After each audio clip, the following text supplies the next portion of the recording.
Good morning. Well, I don't know if it's morning for you, but it's morning for me when I'm recording this. Today, I want to go over how to build your community off social media. This came up recently because of something going on with Blue Sky, the latest platform to sort of take over, especially with Twitch streamers and YouTubers, when Twitter died. I'm not going to get into what's going on with the platform. I'm sure you can figure that out on your own. And if you can't, that's good. Maybe it's, by the time you're listening to this, been figured out. But the important thing that I want to talk about is making your community a place that they can find you away from social media. So not Instagram, not Twitter, not TikTok, nothing that would be considered a standard social platform, with one exception, and that is Discord.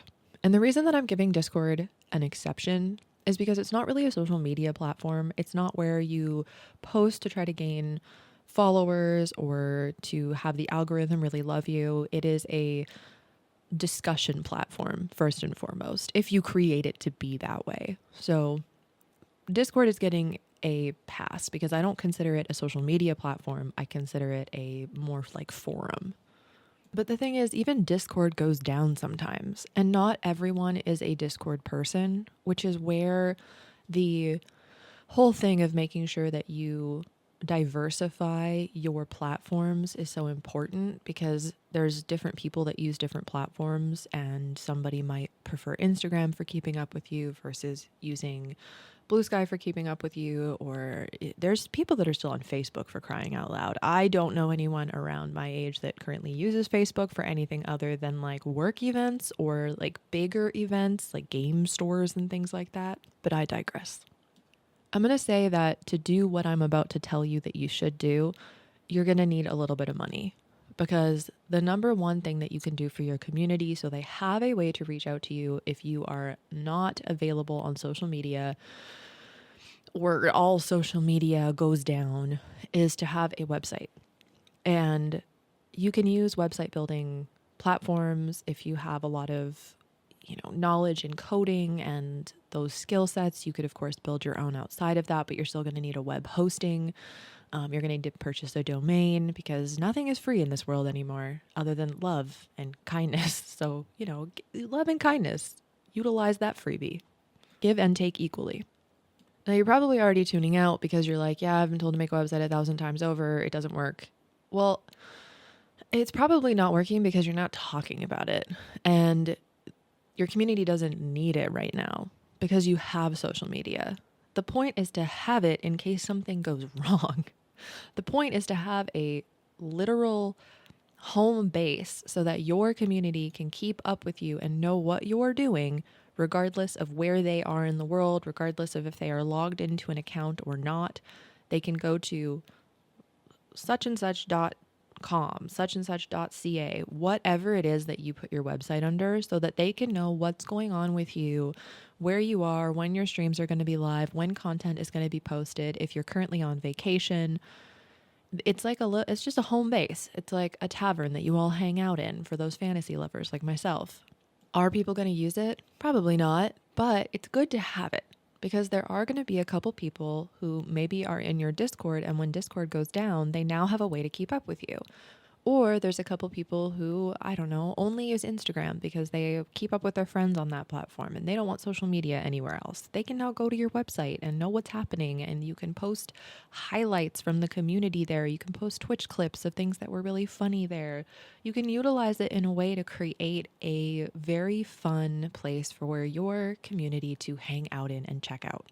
Yes, it is a lot of work, so you can choose to not do as much there. It could just be an information ground where you can have about you. And I think a lot of people do actually have websites, but they're cardcos.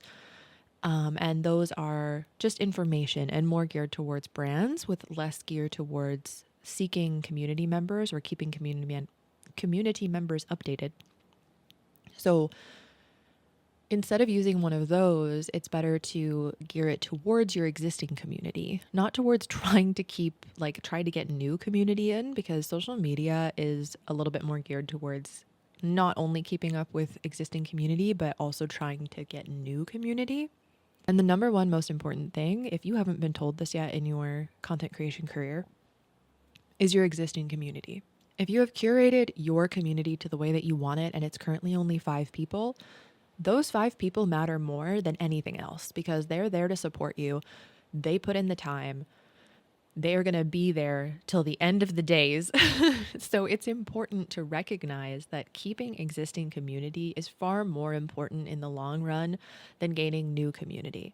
Because even if you do all of a sudden gain an influx of new community from a new game that has released or a social media post that goes viral, not all of them are going to stay and not all of them are going to be fully committed.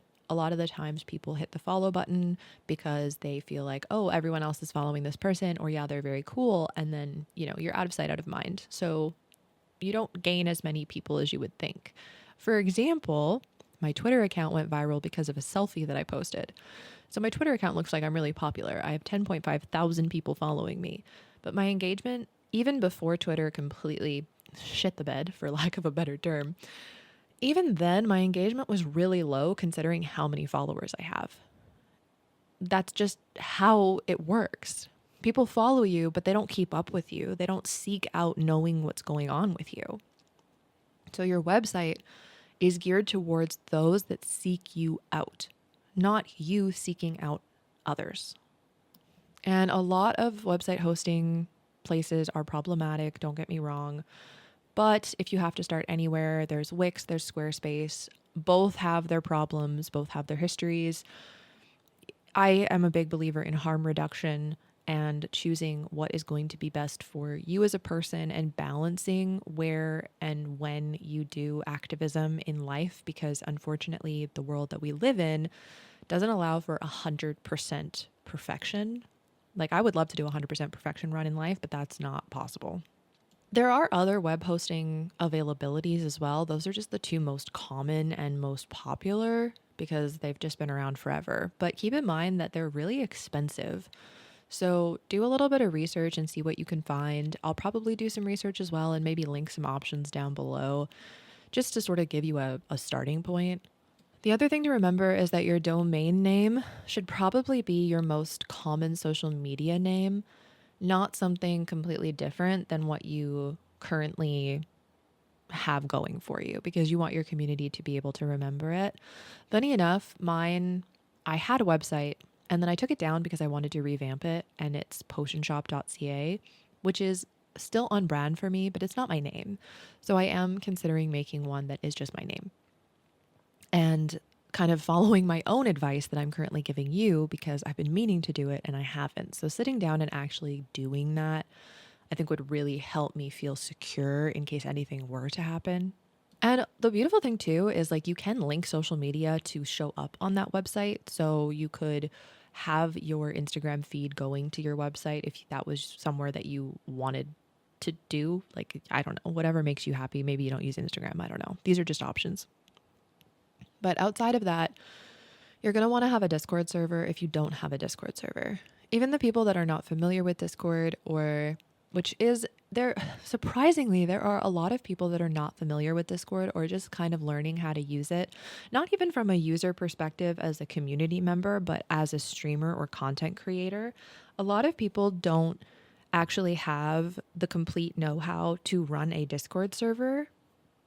So that's going to be something else that I provide information on, but it's so nuanced in particular that you're going to need visuals. So that'll be a later episode as a full video, much like in my last episode about making a YouTube. I need more detail for you. Just telling you isn't going to stick. It's going to be so difficult to try to explain. But Discord is an amazing platform for keeping up with your community. And I do recommend you start with fewer channels in your Discord than more, because the more channels you make for more nuanced conversations, it is difficult to keep up and feel like it's a community. Even in my Discord server right now, I have a lot of channels, and the problem with that is that people don't really know where to go to post things, and conversation gets too broken up. So I've recently removed a bunch of them and made it a little bit more obvious of like where conversation should go, so that there's an ease of conversation within a topic, but not so separated that you can't have conversation. What I mean by that is, for example, I have a gaming channel, right? I have video games. It's just about video games, anything you want to talk about. But we also have a Pokemon channel because Pokemon is very popular. Sorry, it sounded like I was really excited because I was. I went to go look at my Pokemon channel in my Discord and someone posted information about the new pocket packs that are coming out, but you don't need to know about that. Anyway, I'm very excited. Anyway, Pokemon is very popular in the community, so having it have a separate channel makes sense because a lot more is shared about that particular game.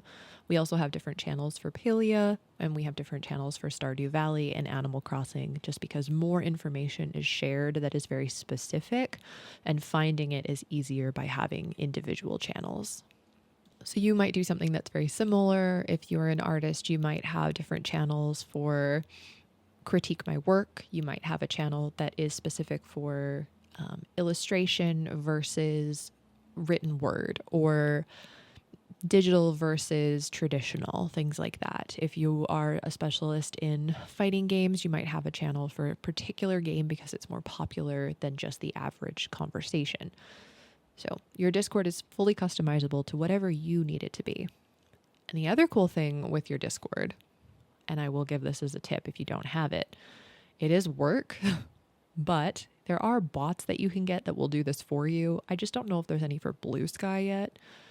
I have a channel called Social Feed where I post social posts I think are important for my community to see. And the reason I don't use a bot is because not every single thing I post on social media is necessarily, in quotation marks, important. Because sometimes it's just me saying something random that I'm excited about and the community probably already knows.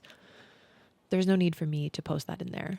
However, when I make a new YouTube channel, or I want to talk about a charity, or there's something that I think is very important that they know about, I copy the link to that social post. And this way I can do it for any type of social media. And the cool thing is that it will embed the post. So a lot of the times they'll be able to see the social media post without actually having to engage with it, which is great for people who don't have accounts on those social media.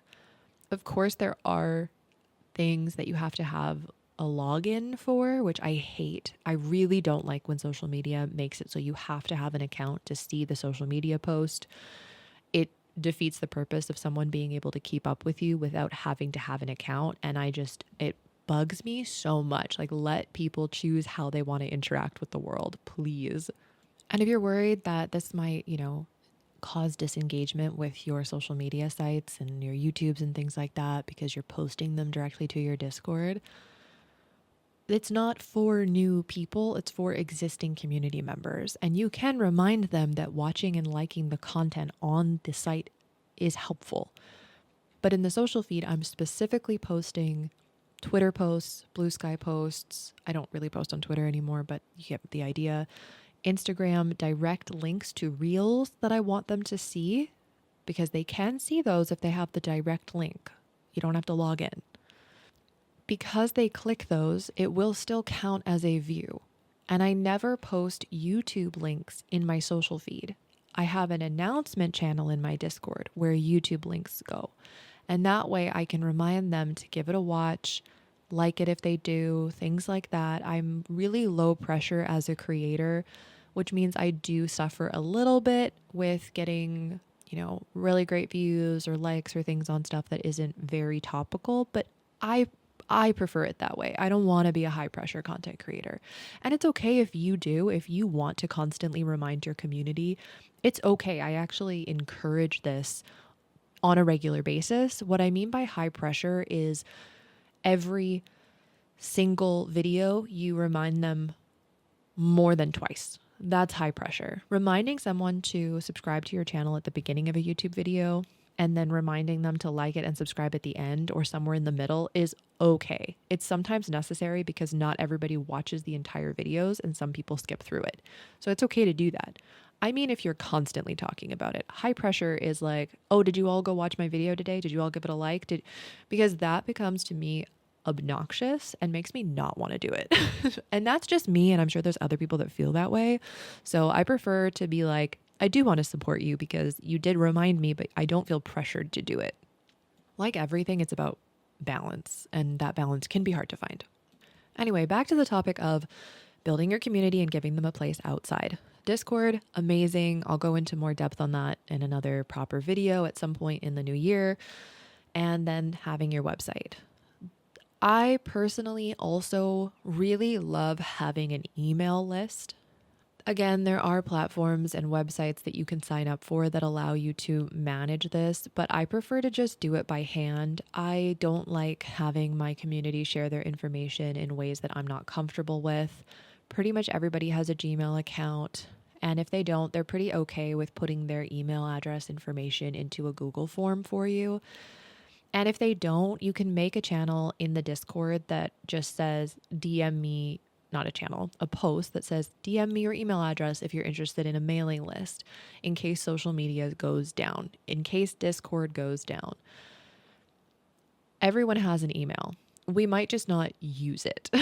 It's kind of the same as using on Instagram, there's those feed channels that people can opt into to know what's going on with you and get announcements from you. And I think that those are very helpful if you are an Instagram person and your content relates well to using Instagram. And like YouTube has the community tab, you can update your community via that tab so that if they are a YouTube specific person and they don't want to have social media, they can know what's going on by utilizing that community tab. I personally don't use it that frequently right now, but I do plan to start utilizing it in the new year once I have a better grasp on how it functions.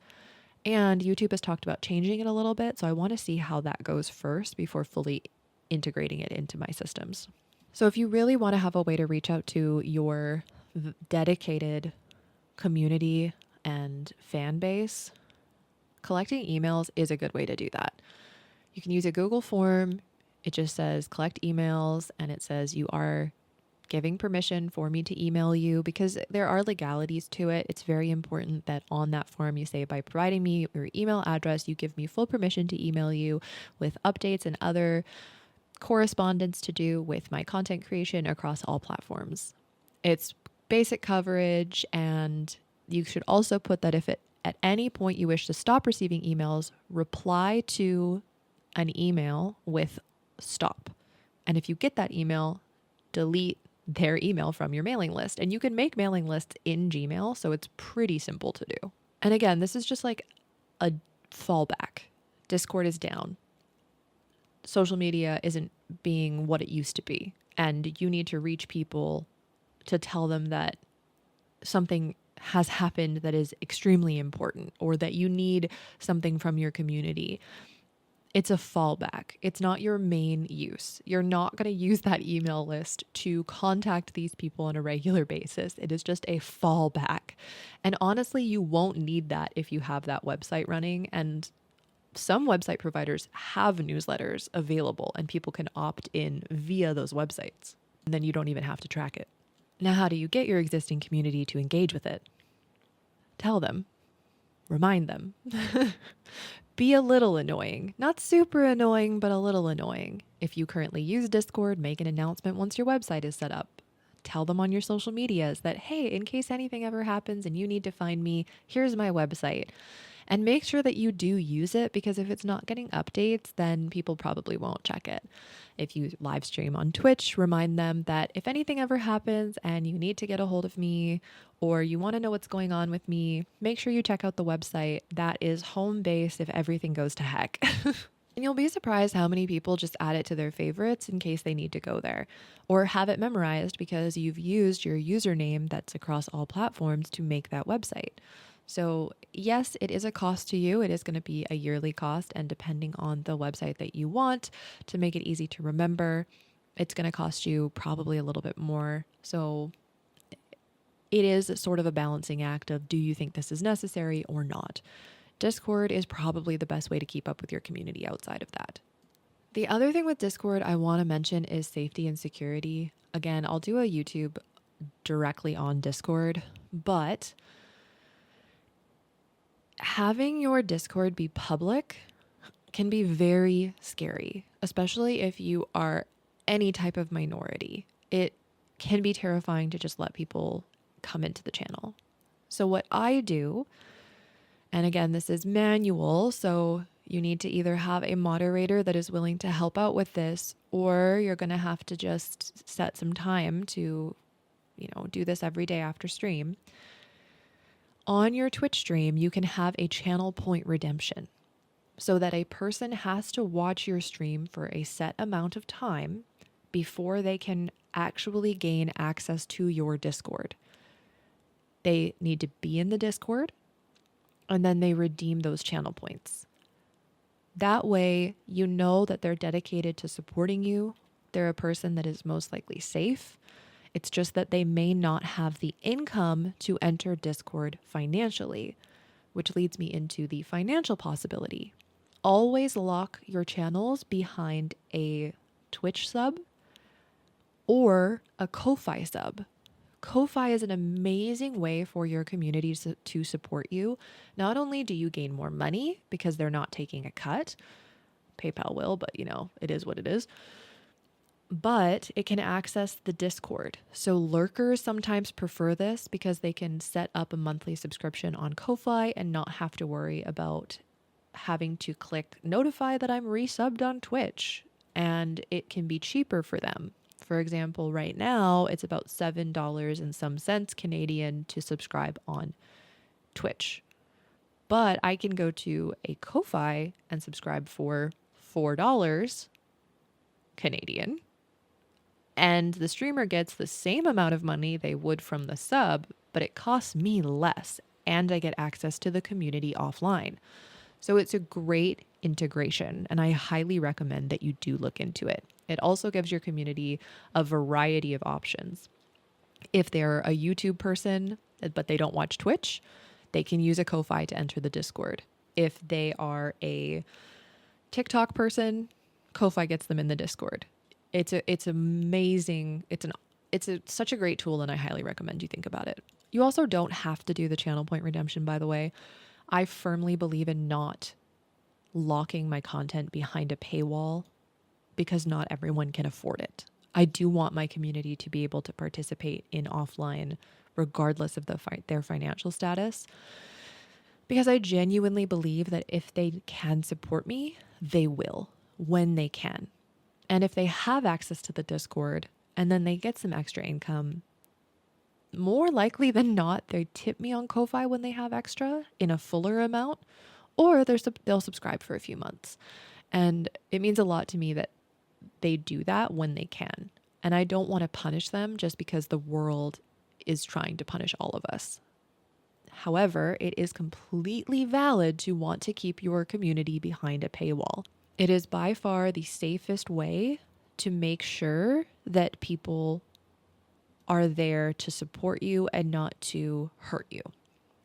And the cool thing with Discord is that you can make it so that channels like announcements, live alerts, social feeds, they're all visible to the public. Anyone who joins can see them. And then you can make it so that the general channels for chatting are locked to only people with different roles. And for me personally, I have a mental health resource channel that is visible to everyone as well that joins the Discord. And a lot of my Palia channels are visible publicly. You just can't chat in them until you have a role. So everyone can see the conversations that are happening because it helps them play the game better and understand what's going on and feel like they're keeping up with the community without having to worry about actually gaining a role.